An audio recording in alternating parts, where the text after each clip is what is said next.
Hope you will be fine. Let's start current affair class. तो आज current affair की class को देखते हैं। आज हम 14 अगस्त और 15 अगस्त पर फोकस करेंगे। बहुत सारी जानकारियां आपको मिलेंगी डिफरेंट स्टेट्स और अदर एग्जाम्स के पर्पस से। तो चलिए शुरुआत करते हैं। थोड़ा हम हेडिंग दे दें।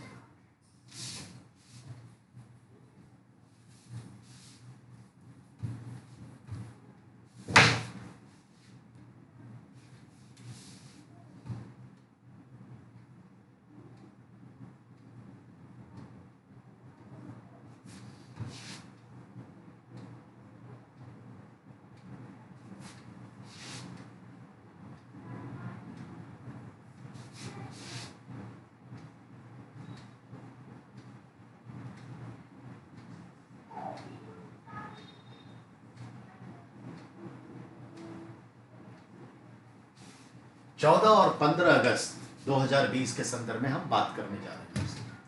ठीक है, 14 और 15 अगस्त के संदर्भ में। और जरा जो मैं कह रहा हूं उसको गौर से सुनिए। आज कितनी तारीख है? 4 सितंबर है। 4 सितंबर आई थिंक 1998 गूगल की स्थापना हुई थी। लैरी पेज और एक और व्यक्ति थे, दोनों ने मिलकर के गूगल की स्थापना। तो आज गूगल का फाउंडेशन डे है। ठीक है, ओके, 4 सितंबर। ध्यान दीजिएगा अगले पॉइंट पर। हम अब 14 अगस्त के ऊपर बात कर रहे हैं। 14 अगस्त 1947 को पाकिस्तान भारत से डिवाइड हुआ, देन इंडिपेंडेंट हुआ। पाकिस्तान पहले भारत से विभाजित हुआ। तो क्या पाकिस्तान कभी गुलाम रहा? तो as divided as get independent, ये दोनों एक साथ हुआ। तो हम नहीं कह सकते कि पाकिस्तान गुलाम रहा, लेकिन हाँ, इंडिया गुलाम था। पाकिस्तान ऐसे बोलेंगे तो हाँ, हिस्टोरिकली कह सकते हैं, लेकिन याद रखिएगा पाकिस्तान पहले डिवाइड होता है फिर इंडिपेंडेंट होता है। Same day same time, no issue. 14 अगस्त, पॉइंट क्लियर। अब आइए 14 अगस्त। 14 अगस्त के आपके अखबारों में एक बड़ा सा फुल पेज का एड था, एडवर्टीजमेंट था झारखंड गवर्नमेंट का। और वहां से देखिए सवाल क्या क्या है। झारखंड गवर्नमेंट का एड था जिसमें दिया हुआ था chief minister Hemant Soren, governor of Jharkhand. मालूम ही है कौन है, तो आपको भी बढ़िया से पता होगा कौन है। मुर्मू है, ठीक है, द्रौपदी मुर्मू एक महिला है, हमारी ट्राइबल्स वुमेन है, द्रौपदी मुर्मू। मुर्मू टाइटल होते हैं वहां पे ट्राइब्स के। फिर लिखा था maker of Jharkhand, father of Jharkhand. कौन? हेमंत सोरेन के पिताजी शिबू सोरेन, जो झारखंड के प्रथम मुख्यमंत्री बने 2000 ईस्वी में, जब अलग हुआ 15 नवंबर 2000 ईस्वी। बिरसा मुंडा की जयंती को उन्होंने अपने आप को सेपरेट करके एक स्टेट के रूप में डेवलप किया। अब आइए, ये सब बातें मैं क्यों कह रहा हूं, तो याद रखना है 14 अगस्त को आर्यभट्ट सभागार रांची में राज्यपाल शाहीबा, ठीक है, द्रौपदी मुर्मू ने इनॉग्रेट किया new symbols of Jharkhand state. Jharkhand राज्य का नया प्रतीक चिन्ह लाया गया है और उसे उसी दिन देन एंड देयर लागू किया गया। प्रतीक चिन्ह एक राउंड अबाउट सर्कल है। सर्कल के भीतर 3-4 सर्कल है।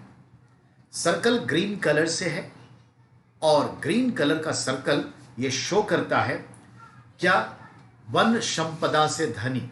याद रखिएगा, मैं डिस्कस कर रहा हूं the new symbols of Jharkhand government.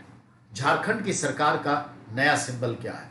तो एक राउंड सर्कल है, ग्रीन कलर से है, और वह जो है क्या है? हरियाली का, वन संपदा का प्रतीक है, झारखंड के वन संपदा का। दूसरा, उसके भीतर आइए तो हाथी है, हाथी, ठीक है। अब हाथी जो है उसमें दांत भी और सूंड ऊपर उठाया हुआ है और कई हाथी हैं राउंड में ही। हाथी किस चीज का प्रतीक है?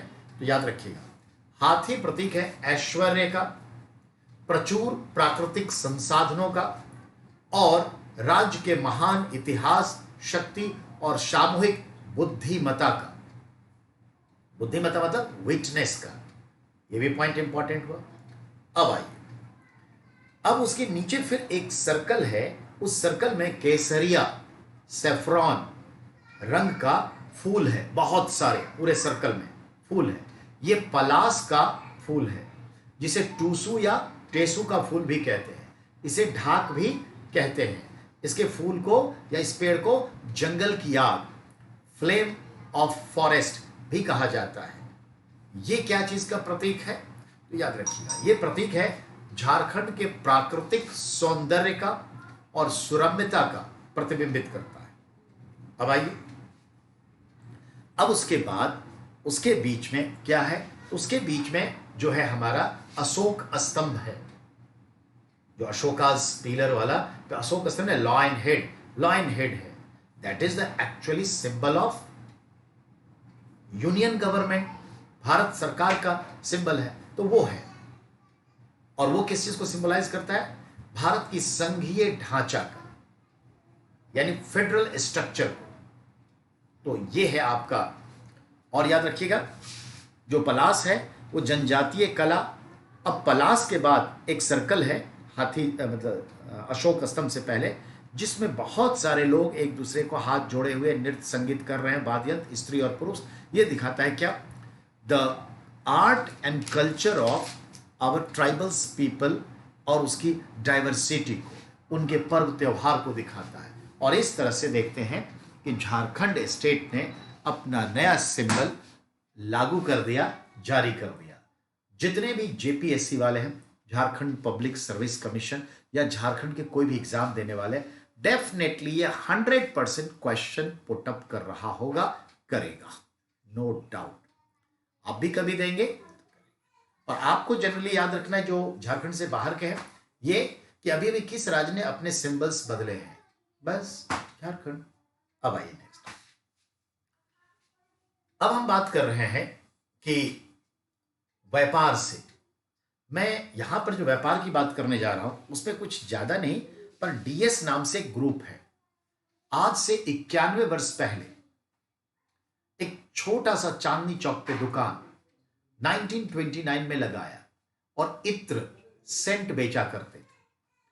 पर देखिए, जिन्होंने लगाया वो थे धर्मपाल सुगंधी, सुगंध बेचते थे। और उनका जो बेटा जन्म लिया था सत्यपाल सुगंधी, उसके जन्मदिन पर इसका फाउंडेशन डे हमेशा से मनता रहा। 1929 में जन्म था इसी तारीख को। मैं आपको इसको कंपटीशन वर्ल्ड में नहीं आएगा, आपके ह्यूमन रिसोर्स का जो स्किल है उसको डेवलपमेंट करने के लिए बोल रहा हूं। आपके अंदर में वो शक्ति आए, ऊर्जा आए, वो सोच आए, उसके लिए बोल रहा हूं।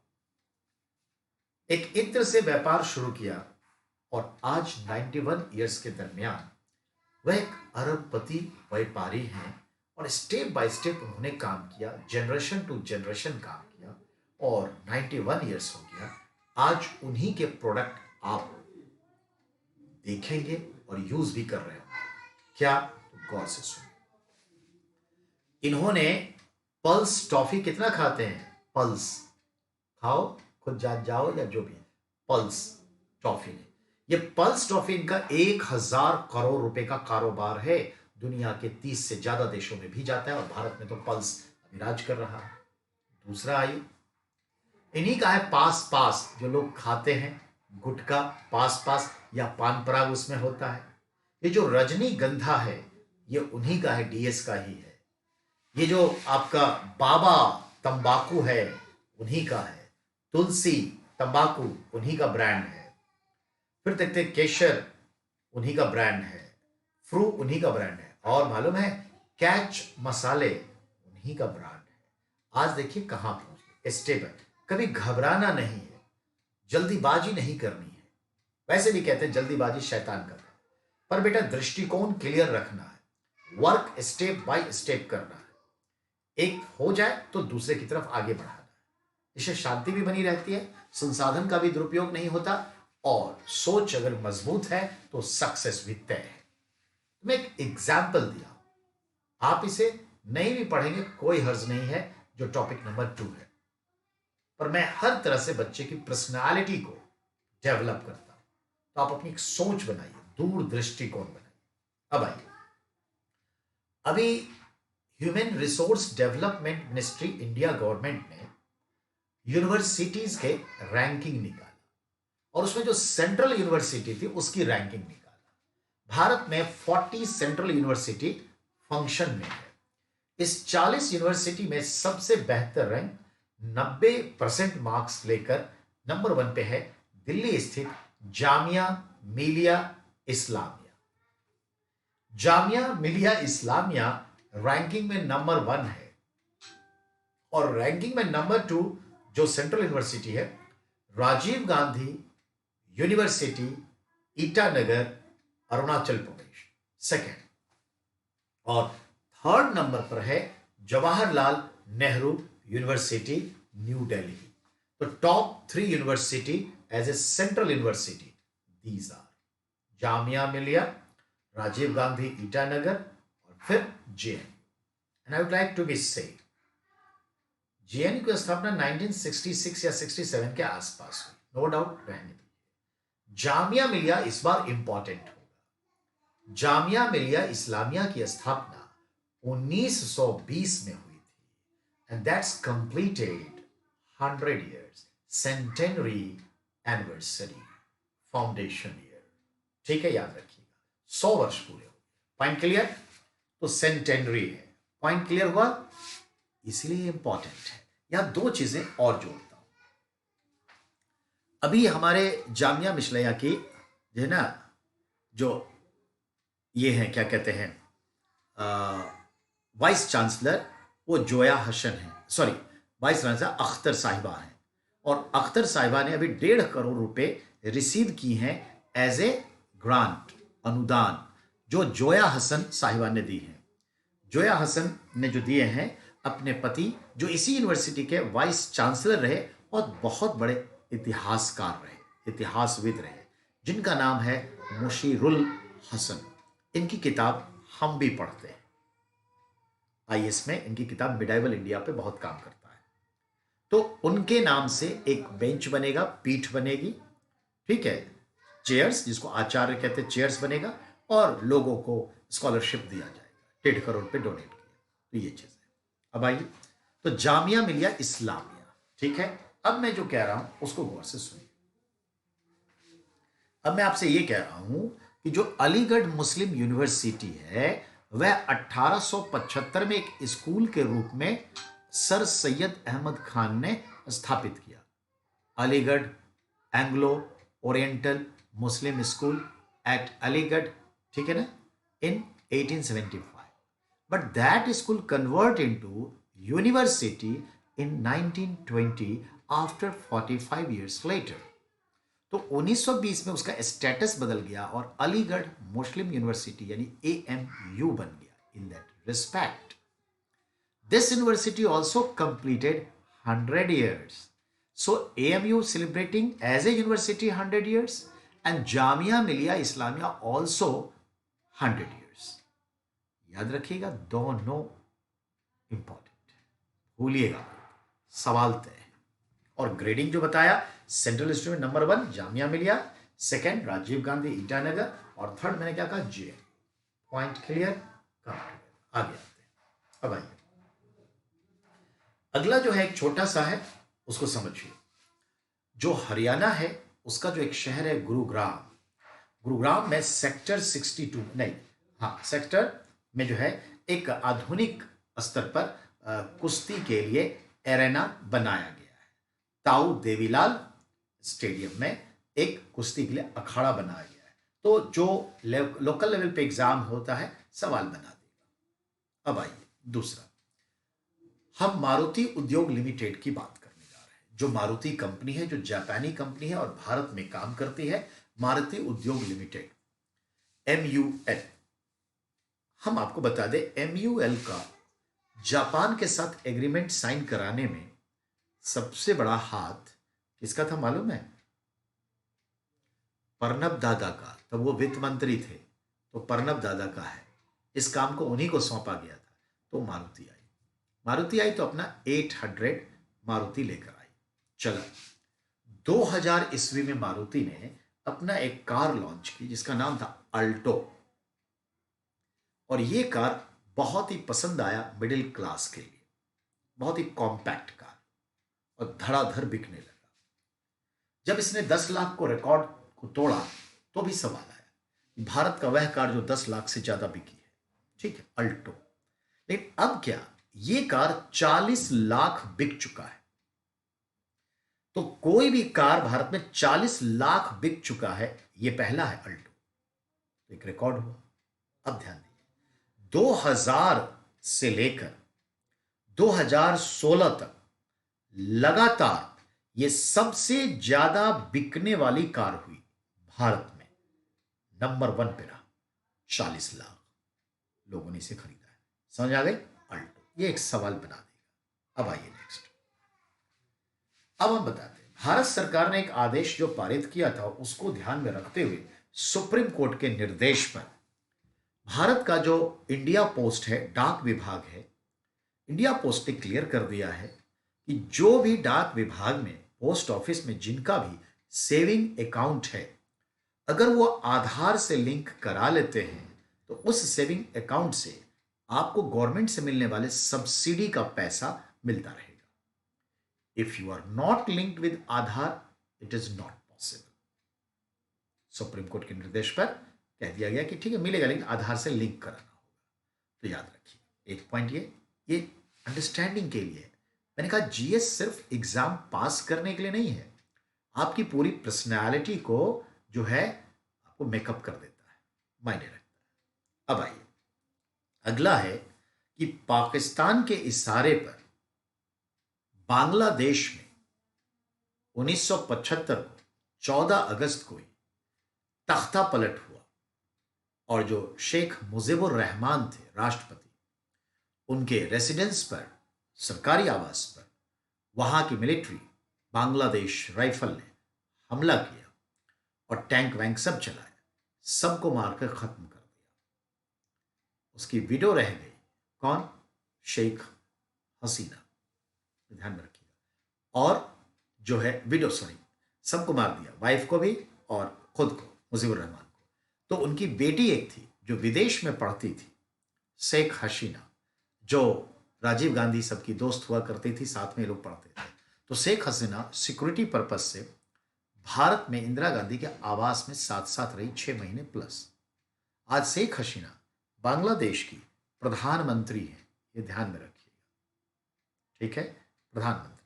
तो ये बगावत हुई थी, ये ध्यान में रखिएगा 14 को, लेकिन आपसे नहीं पूछेगा। लेकिन हाँ, यही डर था इंदिरा गांधी को कि शायद भारत में भी तख्ता पलटना हो, अमेरिका पाकिस्तान को साथ दे रहा है। इस ख्याल से हमने इमरजेंसी लगाई थी तीसरी बार। अब आइए, ब्राजील में कुछ भ्रष्टाचार के मुद्दे गर्म हुए। ब्राजील में, अपने यहां नहीं, तो ब्राजील में कुछ भ्रष्टाचार के मुद्दे गर्म हुए, और इस मुद्दों को लेकर के जो है वहां पर पता चला तो बहुत सारे लोगों ने अपने पैसे भारत के कई बैंक में जमा किया हुआ है, खाते में जमा किया हुआ है। तो ब्राजील की गवर्नमेंट ने हमारे इंडिया गवर्नमेंट को रिक्वेस्ट किया, और हमारे इन्फोर्समेंट डायरेक्टोरेट डिपार्टमेंट ने संज्ञान, एक्नॉलेज लिया, और 67 ऐसे बैंक अकाउंट को freeze, as it is statue, freeze कर दिया, जिसमें आप लेन देन नहीं कर सकते, प्रोहिबिट कर दिया गया।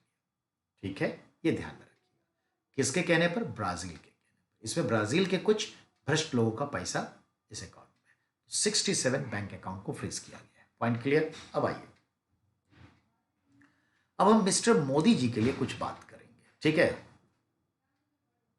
मोदी जी के लिए गौर से सुनिएगा। भारत में सबसे लंबा कार्यकाल as a prime minister mister Jawaharlal Nehru, as a second Shrimati Indira Gandhi, as a third 10 years Manmohan Singh, 10 वर्ष 4 दिन मिस्टर मनमोहन सिंह, और फोर्थ पे थे अटल बिहारी वाजपेयी, 6 वर्ष 2 महीना 19 दिन। इसके रिकॉर्ड को तोड़ा है मिस्टर मोदी ने। तो मोदी अब fourth longest remaining prime minister of India हो गए एंड लॉन्गेस्ट रिमेनिंग, अपने आप क्वेश्चन हो गया, longest remaining non Congress prime minister भी हो गए।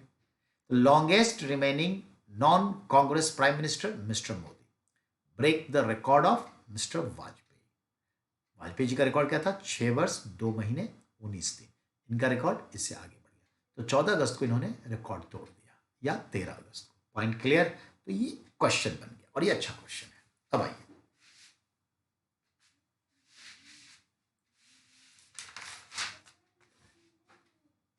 अब देखते हैं हमारे रक्षा मंत्रालय ने, defence ministry mister Rajnath Singh, हमारे रक्षा मंत्रालय ने एक पोर्टल लॉन्च किया है जिसका नाम है, ठीक है, नाम उसका कोर्स है, ऐसे ध्यान नहीं आ रहा है,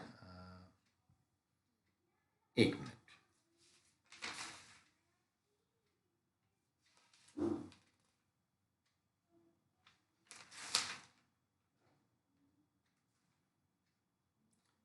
चलिए वो आ जाएगा, बट कोई बात नहीं, दूसरा ले लेते हैं। नोटिस है, इंडियन रेलवे ने एक पोर्टल लागू किया है जारी, जिसका नाम है रेल सुगम। रेल सुगम का अर्थ क्या है? रेलवे से जो चीज़ें हैं, जो भी माल वाल आप भेजते हैं, कार्गो भेजते हैं, तो आपका माल कहाँ पहुंचा है, किस जगह पे है, कब तक पहुंचेगा, इन सभी चीज़ों का आपको सूचना मिलती रहे, तो आप रेलवे ऐप है जिसका नाम है रेल सुगम, डाउनलोड कर लीजिए। मान लीजिए हम सीमेंट के कारोबारी हैं और हमने 4 वैगन सीमेंट भेजा है, ठीक है, कहाँ से? आंध्र प्रदेश से हमने दिल्ली के लिए भेजा है। तो अभी सीमेंट कहाँ पहुंचा है, किस जगह है, किस स्टेशन पे, वो ऐप हमें बता देगा। तो सुगम मतलब रेल सुगम ऐप जो है, कार्गो के सप्लाई की क्या पोजीशन है, किस स्थिति में है, सब बता देता है। अब आइए, न्यू एजुकेशन पॉलिसी जो आया है, ध्यान देंगे, न्यू एजुकेशन पॉलिसी जो आया है उसमें 2020 वाले में क्लास 6 से ही हमें आर्टिफिशियल इंटेलिजेंसी सिलेबस के तौर पर पढ़ाया जाएगा। आर्टिफिशियल इंटेलिजेंसी, ठीक है। अब आइए, अब जो बात करने जा रहे हैं, यहां से सवाल बनेंगे, थोड़ा लेवल अच्छा होगा, बनेंगे। पूरी दुनिया में ग्लोबल वार्मिंग चल रही है और सभी जगह कोशिश हो रही है कि हम जो फॉसिल्स फ्यूल है, जीवाश्म ईंधन है, उसको कम जलाएं, और जो हमारा पावर इंडस्ट्री है, इलेक्ट्रिसिटी प्रोडक्शन, उसमें भी इसको कम करें। जो रिन्यूएबल संसाधन है, ठीक है, जो नवीकरणीय संसाधन है, नेचुरल चीजें हैं, उन पर जोर दें। जो नॉन कन्वेंशनल एनर्जी है, उससे हम बिजली का उत्पादन को बढ़ाएं। इस ख्याल से पूरी दुनिया इसमें लगी है और यूएनओ का एक अच्छा फ्रेमवर्क भी है। इसी को ध्यान में रखते हुए जरा जो मैं बता रहा हूं उस पर गौर फरमाइएगा। भारत ने कोयले से विद्युत उत्पादन, जो पिछले साल टोटल उत्पादन का लगभग 77% कोयले पर आधारित बिजली से हो रहा था, अब 2020 आते आते भारत सरकार ने कोयले पर आधारित विद्युत उत्पादन को घटा करके 68 पर ले आया है, परसेंट पर टोटल में। इसका मतलब है 9% की कमी हमने की है। बहुत अच्छी बात है, एक पॉइंट अच्छा। जबकि हम कंपेयर करें यूरोपियन यूनियन और अमेरिका जैसे देशों में, तो वहां पर जो है 23% हिस्सा थर्मल पावर यानी कि कोयला आधारित बिजली का था उत्पादन उनके देश में, लेकिन वहां पर 12% पे आ गए। तो 2015 में वो कोयला पर आधारित या थर्मल उत्पादन जो था 23% था अमेरिका में, और यूरोप में, यूरोपीय संघ में, वहां अब 12% पे आ गया। Point clear? जबकि चाइना में हम देख रहे हैं, जो 2016-17 के आसपास जो उत्पादन था वो लगभग 50% कोयला आधारित था, जो अब 54% हो गया, 4% वहां इंक्रीज हुआ है। अब ओवरऑल अगर हम देखें तो ओवरऑल पूरे वर्ल्ड में थर्मल पावर प्रोडक्शन 37.9 9 के आसपास था। टोटल उत्पादन में थर्मल का हिस्सा लगभग 38%, जो कम होकर के 33% पे आ गया है। अच्छा है। अब आइए, तो अगर ये कम हुआ है तो कहीं ना कहीं हम वैकल्पिक ऊर्जा उत्पादन कर रहे हैं। हाँ, हम लोग किस पर फोकस कर रहे हैं? तो याद रखिएगा, एक तो हम पवन ऊर्जा पर कर रहे हैं और दूसरा सौर ऊर्जा पे, सोलर पावर और विंड पावर पे। तो सोलर और विंड पावर में पूरे वर्ल्ड में लगभग कितना प्रतिशत इजाफा हुआ है 2015 से लेकर के इसमें? तो याद रखें 20 तक में तो ये इजाफा 14% का हुआ है। तो भारत में कितना परसेंट का इजाफा हुआ है? 13% का, 13% का, बिल्कुल लमसम है। तो ये पॉइंट याद रखिएगा, आईएएस पीसीएस इन सब के एग्जाम में सवाल करता है करंट अफेयर्स में। अब नेक्स्ट पे बात करते हैं। नेक्स्ट में ऐसा ही important, as you know that UAE, United Arab Emirates, ये एक गल्फ कंट्री है, खाड़ी देश है, मुस्लिम देश है। और यूएई आज से 49 ईयर्स पहले इजराइल के साथ अपने संबंध तल्ख कर लिए, यानी 36 का रिश्ता। जिस तरह से इजराइल डेवलप हुआ 1949 में, और बहुत जल्दी मिस्र ने उस पर आक्रमण किया, सीरिया ने किया, लेबनान से झगड़े हुए, फिलिस्तीन के लेकर के झगड़े हुए, मुस्लिम देश ने खार खाए, तो उसने अपने एग्रेसिव पॉलिसी अपनाते हुए फिलिस्तीन के एक बड़े हिस्से को, जेरूशलेम के एक बड़े हिस्से को कब्जे में ले लिया। वेस्टर्न कोस्ट के जो जेरूशलेम वाला एरिया है फिलिस्तीन का, वो कब्जे में ले लिया। और तना हुआ सीरिया से उसका गोलन हाइट्स पहाड़ी जो है वो छीन लिया। ये सब काम किया। अक्साई सॉरी क्या कहते हैं, सिनाई पेनिनसुला जो इजिप्ट का था उस तक वो धावा बोल दिया। एक पावरफुल कंट्री हो गया और उसको वो मिलता रहा। तो इससे सभी मुस्लिम देश खार खाए थे। खाड़ी देशों के कोई भी देश उसके साथ डिप्लोमेटिक रिलेशन भी नहीं रखे थे और उन्हें एक स्टेट के रूप में, राज्य के रूप में मान्यता भी नहीं दिया था। पाकिस्तान ने भी नहीं दिया हुआ है। ठीक है, तो उनका अपना एक झगड़ा है। अब आइए, इतने वर्षों के बाद मिस्टर डोनाल्ड ट्रंप की कोशिश ने रंग लाई और इजराइल और यूएई का डिप्लोमेटिक रिलेशन डेवलप हो गया। एग्रीमेंट साइन हुआ और अब ये लोग आपस में कूटनीतिक संबंध रखेंगे। एक दूसरे देशों में राजदूतों का आदान प्रदान होगा, पूरा कूटनीतिक संबंध रखेंगे ट्रंप के मध्यस्थता से। और याद रखिएगा सवाल, which one gulf country tie up diplomatic relation with Israel after a long time? तो बोलेंगे यूएई। तो इजराइल भी तो कुछ कहीं ना कहीं लूज किया होगा अपनी चीजें, या कंसिडर किया होगा। तो हाँ, इजराइल ने जो फिलिस्तीन के वेस्टर्न कोस्ट वाले एरिया पे, वेस्टर्न बैंक उसे कहते हैं, जो कब्जा किया उसका एक बड़ा पार्ट वो छोड़ने जा रहा है, ये रिगार्ड्स कर रहा है। तो याद रखिएगा ये चीज।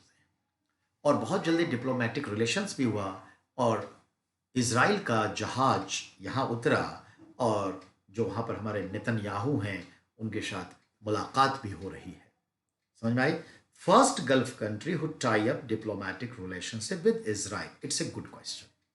अब आगे आइए, अगला जो हमारा है 15 अगस्त। अब हमारा फोकस क्या है?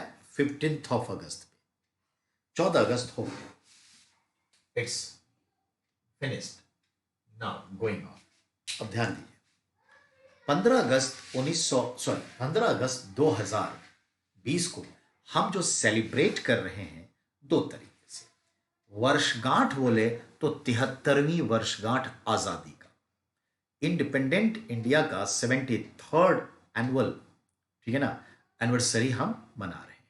और एज ए 74th स्वतंत्रता दिवस मना रहे हैं, क्योंकि 1947 भी ऐड होगा ना। 48 में जाके एक वर्ष मनाएंगे वर्षगांठ, लेकिन 47 में जो मनाए और 48 में जो 15 मनाए तो दो हो गया ना। तो हमेशा याद, स्वतंत्रता दिवस हमारा ये 74th है, 74वां, और स्वतंत्रता की वर्षगांठ जो है 73rd है। तो इस बार ये इंपॉर्टेंट हो गया, 73वीं वर्षगांठ, 74वीं दिवस, स्वतंत्रता दिवस, फ्रीडम डे, इंडिपेंडेंस डे। अब ऐसे याद रखिए, 73वां संविधान संशोधन पंचायती राज, 74वां संविधान संशोधन नगर निगम, म्यूनिसिपल कॉर्पोरेशन से रिलेट करता है, तो ऐसे याद हो जाएगा। एक तो ये बात। अब आइए उत्तराखंड पे हम फोकस करें। इस अवसर पर उत्तराखंड ने पेपर में एक बड़ा सा ऐड दिया। उस ऐड से हमें 10 सवाल निकल गए और उन सवालों को हम उत्तराखंड के हमारे जो बच्चे देख रहे हैं उनको स्पेशलाइज्ड हो जाएगा और आप सब लोगों के लिए भी कुछ क्वेश्चंस होंगे। उत्तराखंड की सरकार ने अपना समर कैपिटल ग्रीष्मकालीन राजधानी चमोली डिस्ट्रिक्ट के गैरसैंण नाम के जगह के समीप एक भरारी सैन है उसको बनाया है। भरारी सैन एग्जैक्ट लोकेशन जो है गैरसैंण में, जो है चमोली डिस्ट्रिक्ट का हेडक्वार्टर, वहां पर ये उत्तराखंड का समर कैपिटल डिक्लेयर हो गया है। वहां पर वहां की विधानसभा भी बनी है ताकि जब कैपिटल ट्रांसफर होगा तो जो सेशन होंगे विधानसभा के सत्र का वही होगा, तो बिल्डिंग भी बनी है। That is very important. अब आइए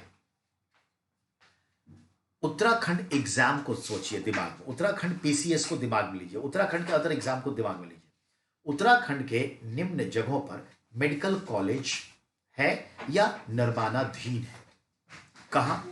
देहरादून में, श्रीनगर में, श्रीनगर 2 है, ये श्रीनगर गढ़वाल है उत्तराखंड, और वो श्रीनगर जो कश्मीर है वो अलग है।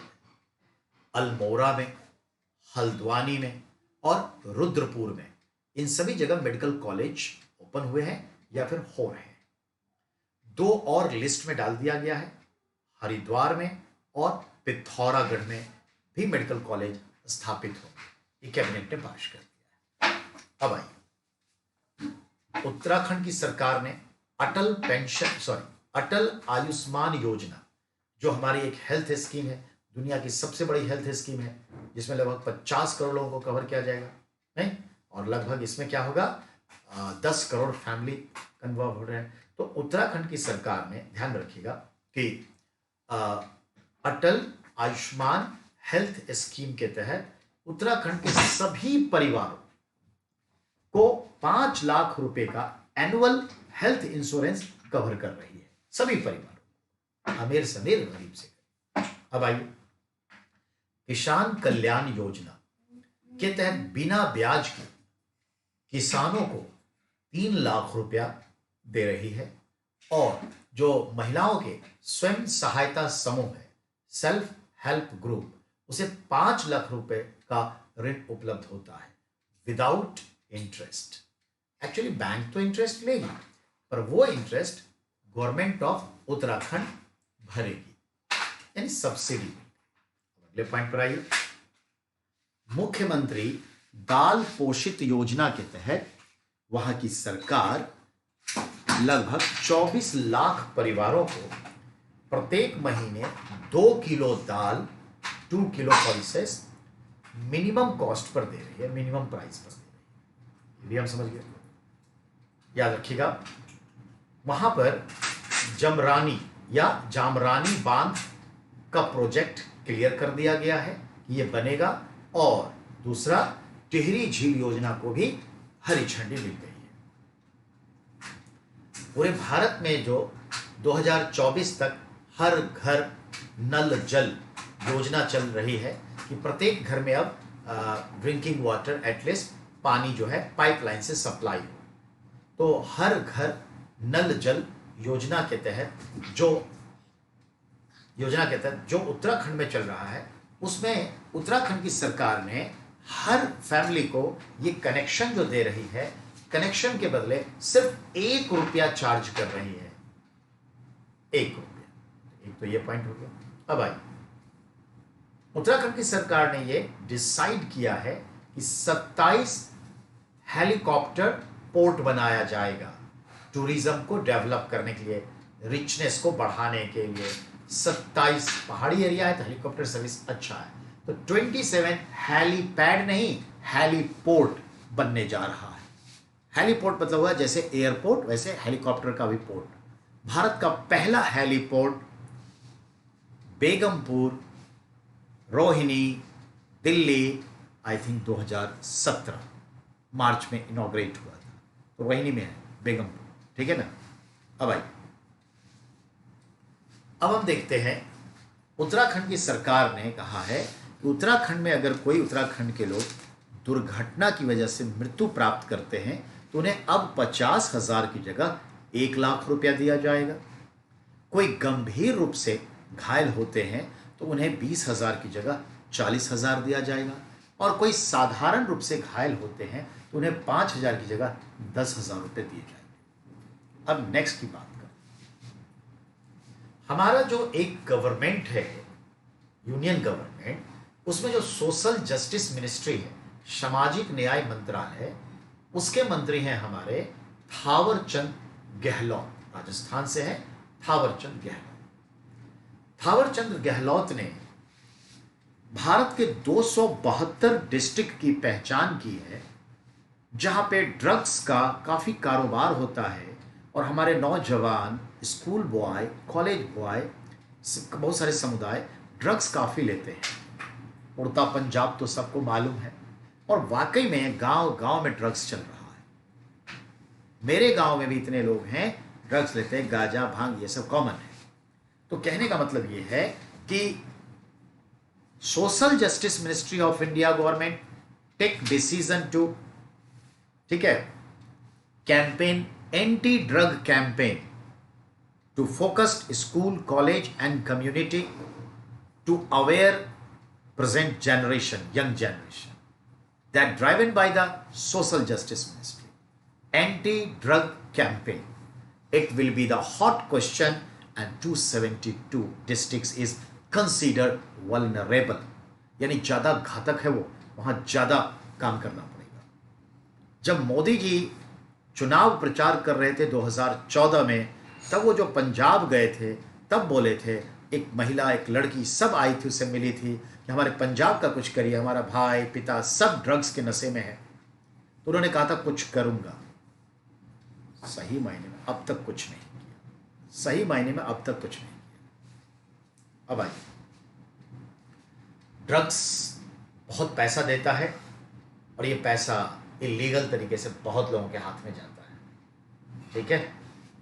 अब आइए नेक्स्ट, इंडियन बैंक की जो एमडी कम सीईओ हैं पद्मजा चुंदुरु हैं, बैंकिंग में सवाल आता है। हमारे गलवान में जो शहीद हुए हमारे 20 जवान, उनमें 6 जवान बिहार के, बिहार रेजिमेंट के तो सब थे, पर प्रॉपर वो बिहार के ही थे। कहने का मतलब उनका जन्म स्थान बिहार था। ऐसे 6 जवान थे जो ऑलरेडी बिहार रेजिमेंट में थे। वैसे 20 के 20 बिहार रेजिमेंट के थे, लेकिन उनका जन्म स्थान कहीं और भी था।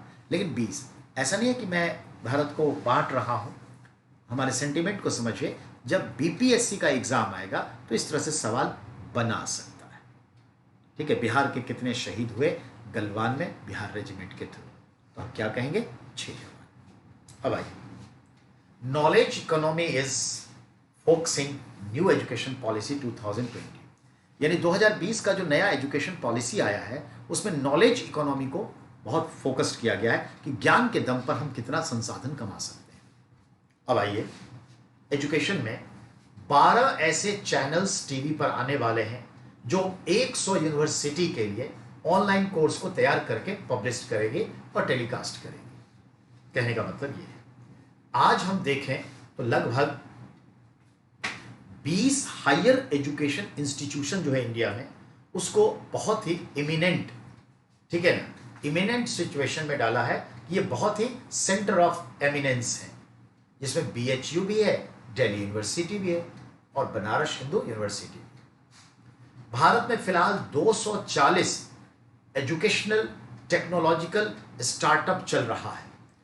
अब अन अकेडमी है, बाइजू है, वेदांतु है, लर्न है, क्या क्या नहीं है, बहुत है। तो 240 ऐसे एजुटेक स्टार्टअप भारत में है, और भारत में ऑनलाइन डिजिटल एजुकेशन का कारोबार फिलहाल $4 अरब का है। That is the importance.